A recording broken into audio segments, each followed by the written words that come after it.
get all types of visitors here on a year-round basis, including reporters from the New York Times who occasionally come to do research. So you never know who's going to be here doing what type of work. And when the phone rings back here, and right now our interns are here, but our reference librarian the rest of the year, you pick up the phone, it could be a third grader with a homework project. It could be a PhD candidate working on a dissertation. It could be any member of the print or broadcast journalism world. It could be a baseball fan with a question. If it's a baseball team, it's usually the PR department calling with, some sort of question where we need to do some background research. Now, let's talk about something with the WFUV story behind it. You've heard of Bobby Thompson shot heard around the world, right? Yeah. Well, it was made famous because Russ Hodges, the radio announcer, is screaming into the microphone, "The Giants win the pennant! The Giants win the pennant! The Giants win the pennant!" Racker throws. There's a long flag. It's going to be, I believe. The Giants win the pennant! The Giants win the pennant! The Giants win the pennant! The Giants win the pennant!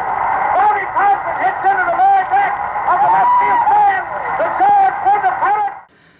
Well, we know that today because there was a student at WFUV who recorded the last inning of that game to catch his Dodgers winning the championship.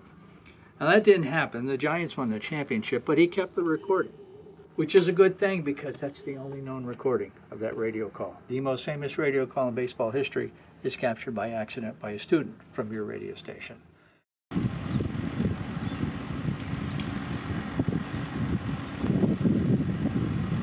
I'm honored to be alongside Ozzie Smith, who's been doing this for 18 years now. It's an initiative that he's been near and dear to his heart. Honored to be a part of it, and it's great to come out and get a little fresh air. And, we didn't leave the hotel last year, so all sorts of different events, but to be able to actually come out and see the open field that the induction site's going to be filled with 80,000 people in the next couple of days, this is awesome.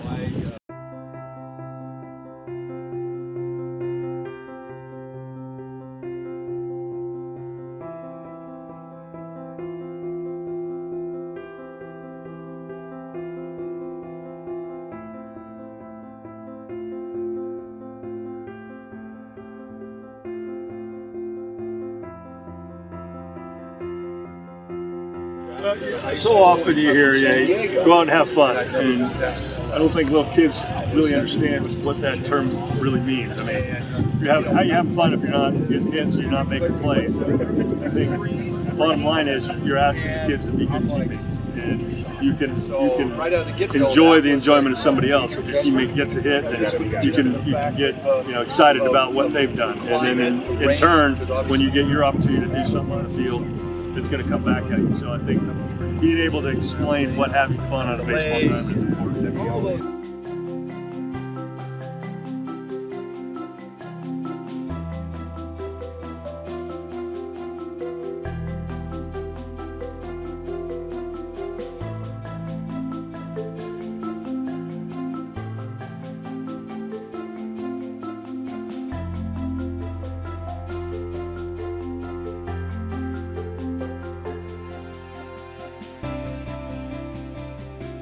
What do you enjoy the most about coming to Cooperstown every year?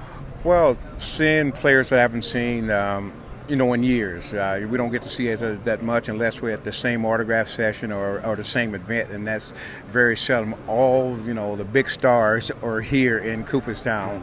Well, a lot of times as a player, you don't get a chance to come face-to-face with a lot of fans, so it's nice to see them here.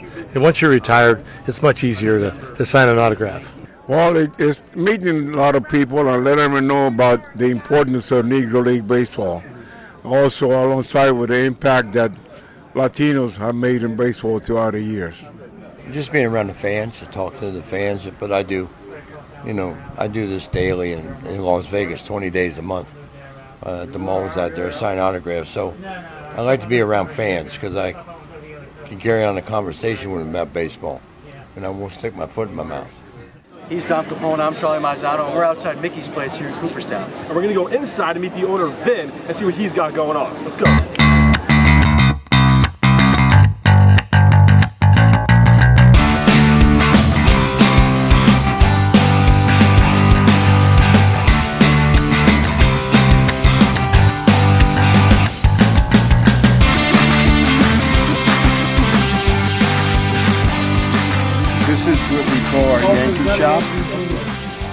you can see, we have a great deal of Yankee memorabilia here, but that is perhaps our most valuable piece. It's actually autographed in pencil. We secured it about 25 years ago at an auction. We hate to part with it. Then right over here we have a little interesting area. This is what we call our Subway Series shop, where we pay tribute to the the New York Giants. Oh, pardon. The New York Giants, the Brooklyn Dodgers, and of course the New York Mets. And then we have a great deal of their merchandise over here. And I have a very interesting piece that, first let me tell you, these were never worn. Willie Mays traded me for his underwear. And you can see it right there. It says, "Say Hey," number 24. And he claimed, as I said, he never used them before he traded it. But Willie used to appear here for many, many years.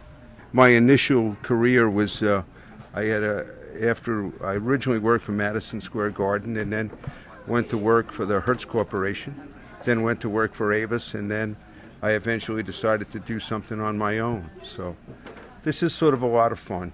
But like I said early on, it's still a business.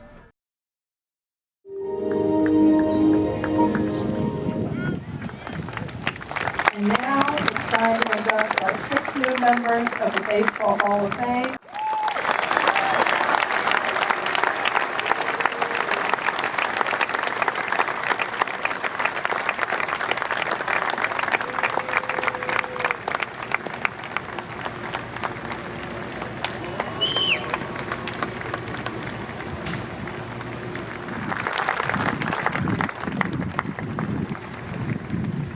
Harry Leroy Holliday III, Doc, Roy, Toronto AL 1998 through 2009, Philadelphia NL 2010 through 2013.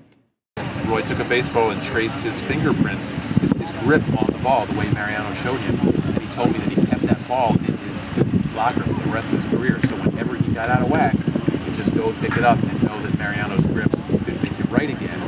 And I wrote a column in January, and I didn't get to talk to Roy's widow, Randy, about it.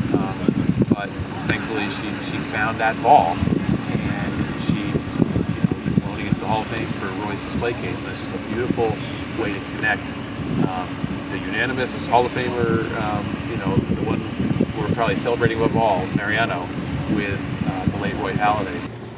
Led his league in strikeout to walk ratio 5 times and innings pitched 4 times. League leader in complete games 7 times, most of any pitcher whose career began after World War II. Through 2 no-hit games, both in 2010, a perfect game in the regular season, and the second ever postseason no-hitter in Game 1 of the NLDS.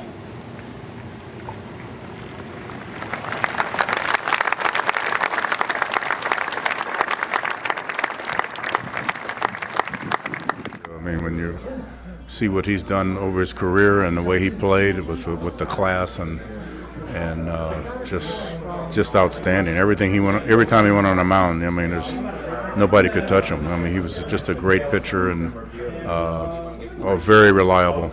You knew he was always at the back end of the game, and look, I mean, as competitors, you never give in. I mean, as great as like his career was, I think, as a player, you always feel like you can accomplish it. The problem with him is you didn't. Right. So that was the part you're saying is just, okay, let's get this done in 8 innings. Right. So.